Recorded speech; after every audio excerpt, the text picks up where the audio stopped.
Welcome, everyone. We're here back for another Vicarious Vision segment. I am here, Melanie Santo-Stefano, along with our communications associate at Vicarious Multimedia, Eddie Polanzani. Today, we're going to be talking with Gregg. He's the executive director of the Bridge Youth and Family Services. And we're also going to be talking with Janet Gao, who is the development director for the Bridge Youth and Family Services. We lovingly call it the Bridge. In full disclosure, before we start, I am a board member and have been since 2015. I have a very special place in my heart for this organization. I consider it to be doing extremely important work for our community in the greater Palatine area through Palatine Township and beyond. So I'm really interested in helping everybody learn a little bit more about the Bridge today and why it's so special. So first, Gregg, I wanted to ask you just to give us a little bit of history. The Bridge has been around for quite some time, so tell us a little bit about the background. Sure. The Bridge has been around for more than 50 years, since 1965. That entire time trying to help children with the challenges they face, obviously evolving all that time over 50 years to meet changing needs. We currently have three major program headings. We have our counseling program, which works with children from 0 to graduation from high school, 17 or 18. And we have a counseling intervention, or crisis intervention program for runaway and locked out kids. And we have counselors that specialize in the challenges of runaway and kids that have been expelled from their home. And then we have a mentoring program, which matches adult volunteers one-on-one for a big brother, big sister type relationship with children. And those are our three major program categories, but all of those things are constantly evolving as needs in our community change.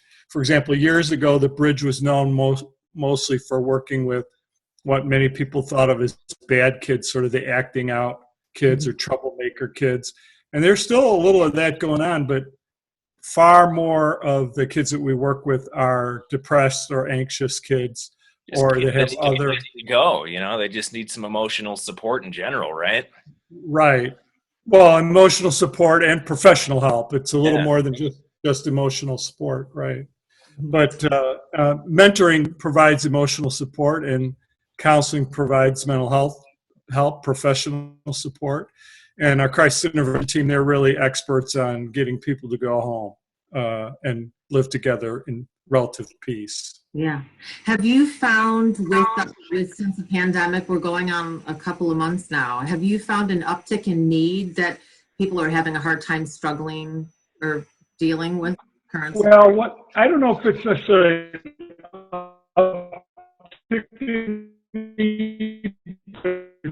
change in need in that very anxious or tearful on everything's been transitioned telephone or video, and the counselors are reporting that kids are frightened. They don't know what to make of this. It's new to all of us, but we're better prepared to deal with it than a child is. A lot of anxiety, and actually extroverts are handling this less well than introverts because their routine has changed more dramatically. The kids that are home all the time, it isn't as great a difference for as they're kind of used to it, Yeah, right. That makes sense. Right. I actually have a friend who says that he doesn't like many people and this pandemic is just fine. This has got to be paradise for that friend. Yeah, right. No, right. But you know what, Gregg, the audio kind of messed up a little bit. Okay. Beginning what you were saying. When we were talking about, I asked if there was kind of an uptick in people who needed help because of the pandemic, and that it cut out for a little bit. So tell us the answer to that. Yeah, I don't know if it's an uptick in need. It's a change in need, and the intensity of need is greater for those anxious kids that are tearful and scared. The other thing we're finding, I guess, is an uptick is more of our clients need help from other organizations in addition to what the Bridge does. We're doing a lot of referring for food pantries, for rent or utility assistance, for job search, those kinds of things. We're finding that the sort of economic stability of the families that we were already working with is deteriorating. Sure, sure. That's great, though. That shows some community solidarity and unity. Businesses helping each other out. I think that's one of the main things that we want to highlight with these Vicarious Vision interviews. Yeah, well, we partner with a lot of community organizations, probably most notably our school districts. They're our primary referral source. So kids find the bridge through their school social workers, administrators, and we work closely. We're in the same building with Palatine Township, which has food pantry, general assistance, and some other services. So we work closely with them, and a lot of our clients, more than ever, are needing to go down the hall to food pantry. Sure. And speaking of the kind of economic impact, so can you talk a little bit about how the bridge is funded, like how operations? Yeah, about 45% of our budget is state contract. We get significant funding from Palatine Township through their human needs funding process. They're probably second in our funding. We get money through the Village of Palatine through the Community Development Block Grant. We are a United Way agency. United Way, people sometimes think if you're a United Way agency, they fund you a lot. I think United Way is about 5% or 4% of total budget. And client fees are about 6 or 7% of total budget. And then, most importantly to talk about right now, about a third of our total budget comes from fundraising, from giving and grants from organizations and individuals in the community. And I know Janet will talk about this too, but one of the fears right now is that people's ability and willingness to be generous is really impacted. And that is a third of our budget that we have to re-earn every year. We're not guaranteed.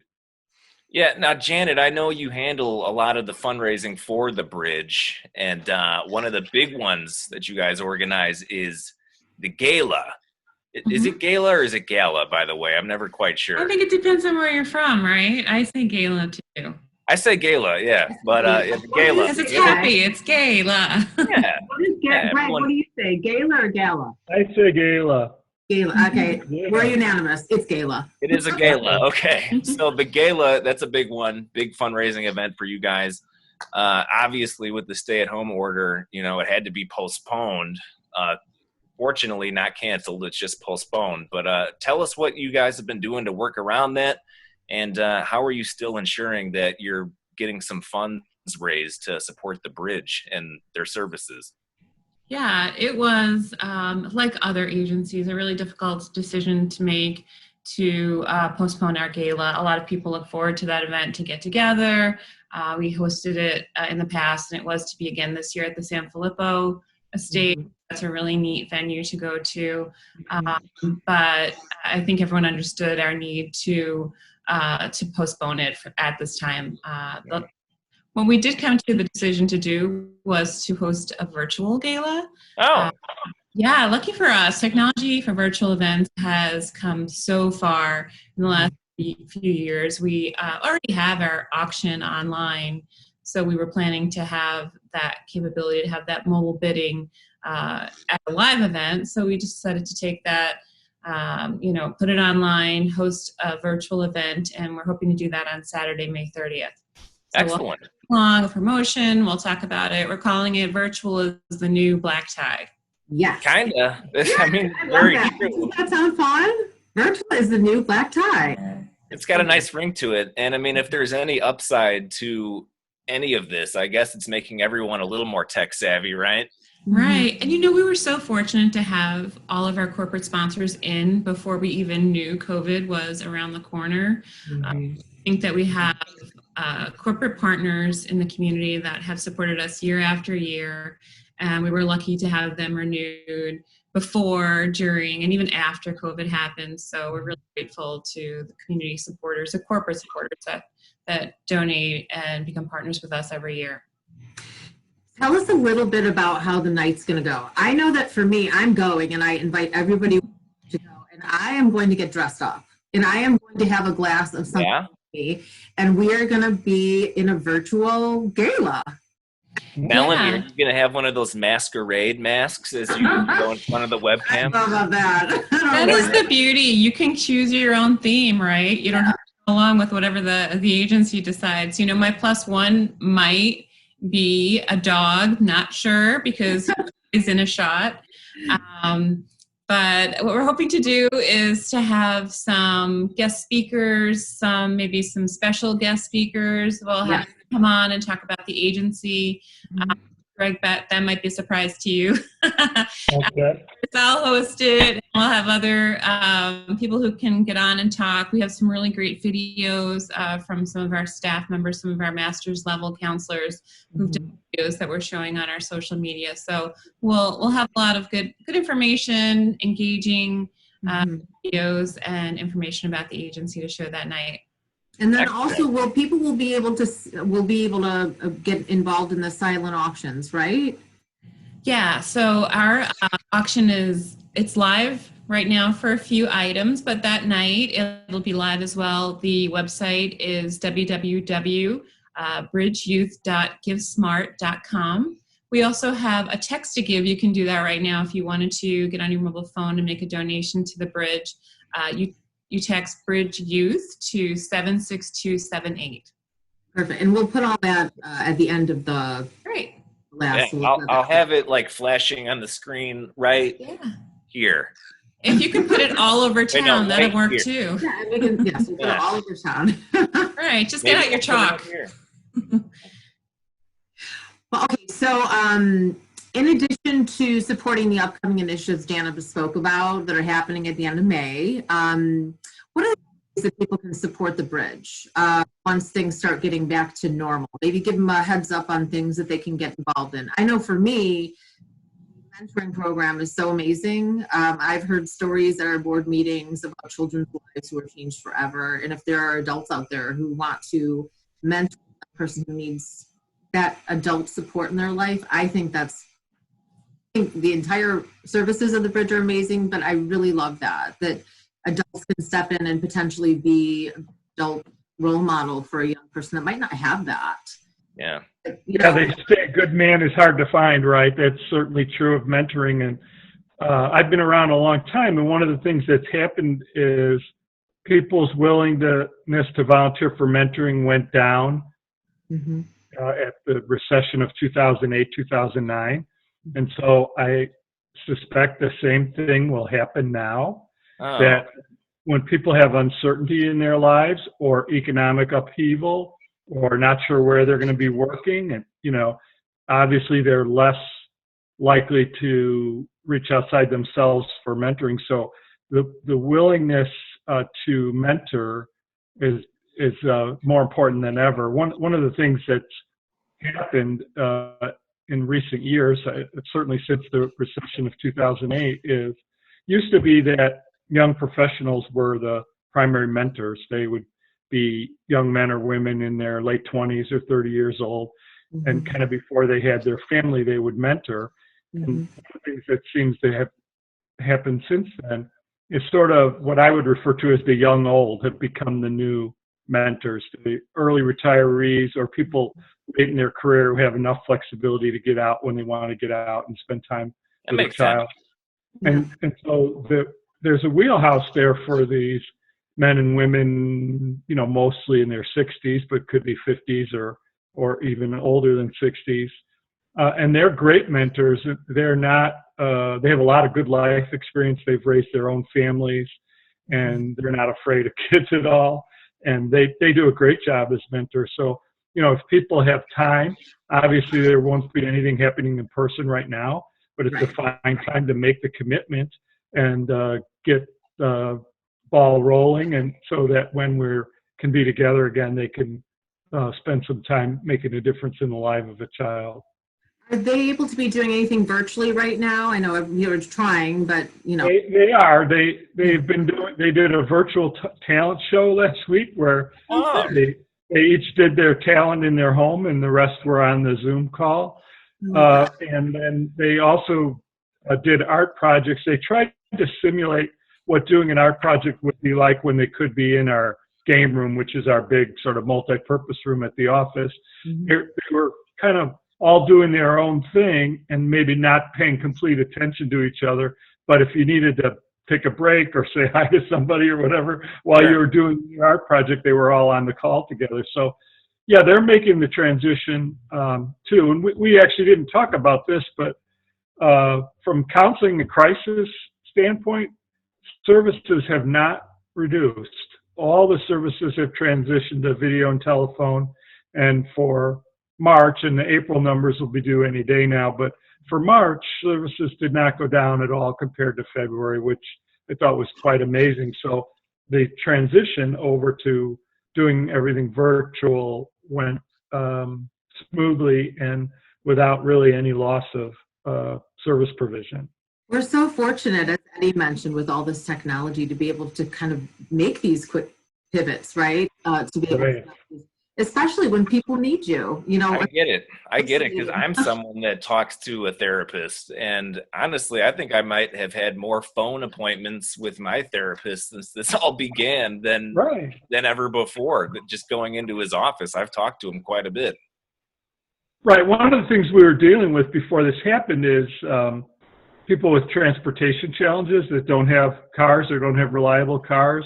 Mm-hmm. And we had developed a system for them to get Lyft rides to the office when they need their services. That's awesome. I would imagine their attendance rate has actually gone up during the period where we're 100% virtual, because the issue of rides to the office it's a moot point now. It's a non-issue now, yeah. It's not an issue now. Right. But yeah, we realized about a year or so ago that we needed to make a transition there or some adjustments, and we were able to find a funder that paid for Lyft rides so that we could have clients attend their sessions by Lyft ride. And those are the sort of things, you know, Janet is always working with somebody that has a particular interest or niche that they want to help fund. It's an example of an organization that wanted to fund rides to improve attendance at sessions. But there are all kinds, you know, if someone wants their donation to focus on mentoring, it could do that. If they wanted to focus on kids that have been locked out of their home by their parents, that can do that. If they want to focus it on childhood anxiety, they can do that. So we try to match from our array of things to people's desires and needs so that they give to something they really care about. Yeah, it's nice to know where your dollars are going, what they're doing to affect impact. Speaking of funding, Janet, are there still opportunities for sponsors for the virtual gala? There's always opportunities for sponsors, right. Of course, yeah. So there's all levels, right? It doesn't have to be $10,000, right? There's a bunch of different ways that people can give. So yeah, we always want our partnerships to be mutual, right? So hopefully corporate partners can get, you know, the visibility in the community that they want, or to reach the people that they would like to be in front of. So we're always customizing our partnerships to look like that. And our sponsorships are anywhere from $1,000 to $25,000, depending upon, you know, how much of an investment our programs companies want to make. Good. And then, so if anyone wants to join us at the virtual gala, they should just go to bridgeyouth.org, and the information will be there for them soon, or it's maybe up there already. Yeah, you know what? We're in the process of putting it up there. So, you know, definitely by the end of the week, Monday, it'll be up there. We give it a little bit from postponement to it's on again. So yeah. Yeah, it's been, and I've been a little involved in that, and yeah, it's really, everyone's just really having to be very creative and making things happen, sometimes kind of quickly, but I'm glad that we're moving forward with it. Everyone who's watching, I'd really like you to think about joining us. It'd be fun. Dress up, get a cocktail, or wear your pajamas, bring your dog, whatever you want. It's like, now there's an idea, pajama gala. I like it. Pajama gala. Party in your pajamas. Laughed high, but that's just the. What were you were gonna ask Janice something, I think. Is there anything else that you'd like to mention? Anything that's important that our viewers might want to know before we get into the more lighthearted questions that we prepared for you? Yeah, I guess it's just that we've been so lucky to have community supporters and people that really care about our mission. I've gotten a couple phone calls this week to see how we're doing, to see how the kids are doing. We often ask ourselves, is it insensitive to ask for donations at this time? Everyone is kind of uncertain in their own lives. But I know, and I know Greg does this too, when I think about making phone calls for the bridge, it's not really that I'm making phone calls for the bridge. We're making phone calls for these kids. So Right. that's the important thing to remember. It's not an agency that needs to stay afloat. It's children that need counseling, that need crisis interventions, that need someone to mentor them. And that's what I hold on to, as a fundraiser. Absolutely. Awesome. I think the work that you guys are doing is fantastic. So really can't thank you enough. And I'm glad that you're able to keep doing what you're doing. Now that we've covered the more serious topics, let's move on to some goofy stuff because we all need a little fun in our lives, I think. Don't So, worry, Greg, it's nothing weird. These Greg, are not on Janet, the list. No, Greg, we just Janet, are you on Team Beatles or Team Rolling Stones? For me, it'd be Team Beatles. Beatles. Yeah. What about you, I Janet? don't know if that's my generation. I'm Team Duran Duran. Okay, well, a wild card. I mean, I would have accepted Elvis too, but Mm. I'm Yeah. Goo Dolls. I bring that up because the Stones, they just released a new song, an actual Yeah. brand new song just a couple Oh, wow. weeks ago. Yeah. And I you saw know what, that. Greg? I got to disagree with you. The Okay. Rolling Stones, that's what I grew up with, and Mick Jagger still sounds fantastic. So, You Okay. guys like an energy Talk ball. about technology advancement. it's not even really Mick Jagger, it's a Mick Jagger android, but we don't have to talk Not about alive that. anymore. It's like a Um, robotic Mick Jagger. what was that, Melanie? Is it like a robotic Mick Jagger? Like the No, he's It's a actually in hologram. great shape for his age. Have you ever seen some of the workout videos he does? He can Yeah. move around on the stage No. better than a 20-year-old. I haven't. That's a Well, I've got a hologram. question. With the stay-at-home order, we're obviously spending a bunch more time at home. Have either of you, Janet, you go first? Is there anything kind of new that you've done that you've never done before, whether it's binge Yeah. on television shows or? Right. I've held on to this sort of regret that I wanted to be a teacher. In growing up and in my younger years and maybe even last year, and I realized that I was really ridiculous thinking that was a career choice for me. Because teaching at home to two teenagers is really not my forte. So it's a lot of e-learning. I have so much respect for teachers now more than ever. But binge watching, I do a lot of reading. I cook constantly. So I've probably done a lot of cooking and eating. All right.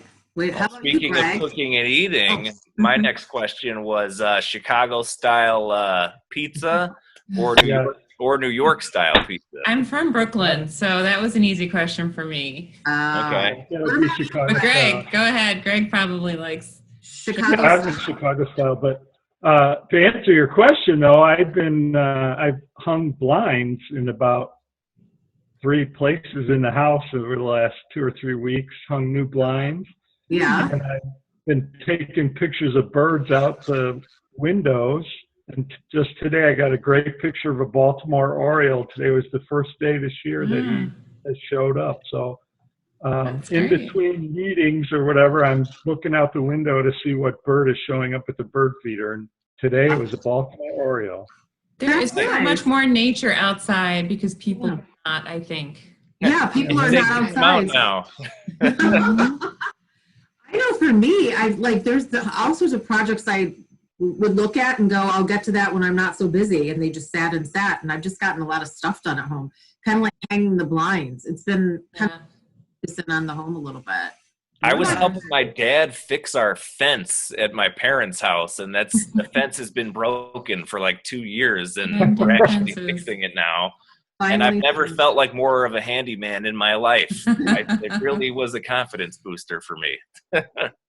Yeah, All good. right. Do you have one more question, Eddie? I think I'll let you take that last one. All right, this is more of a hypothetical, and I think I was watching something on the History Channel not too long ago, and that's what made me think of it. If you could take a time machine back, there's no future involved here, only back to any point in history for any event, what do you think it would be for you and why? Either of you can start. Oh, that's really weird. But you know, Yeah, I have that- this that fantasy of attending Woodstock. I have 4 older brothers, and I'm pretty sure half of them went. Mhm. Obsessed with the videos of that concert and just that kind of time in life that I would love to just take myself back and attend the concert, and I like that answer. minus the mud, minus the rain. Oh, that's all part of it. You got to take the mud and the rain too. You can't do one without the other. Just love the rainbow. And then, of course, the mood elevators. Yeah, well, forget the mud and the rain. I don't even think you have to Greg. partake. You just like breathe the air. Yeah, right. What about you, Greg? Anything you want? Any time? And Gosh, I don't know. isn't that an interesting question? Tough one. One of the things I was thinking before Janet spoke up is just how happy people were at the end of World War II, and that was like the all-time great party, I think. Yeah. Like Woodstock. I don't know. Yeah, it's a good question. It's a good question to ponder. We should all think of that. Times we'd like to go travel back to. Yeah.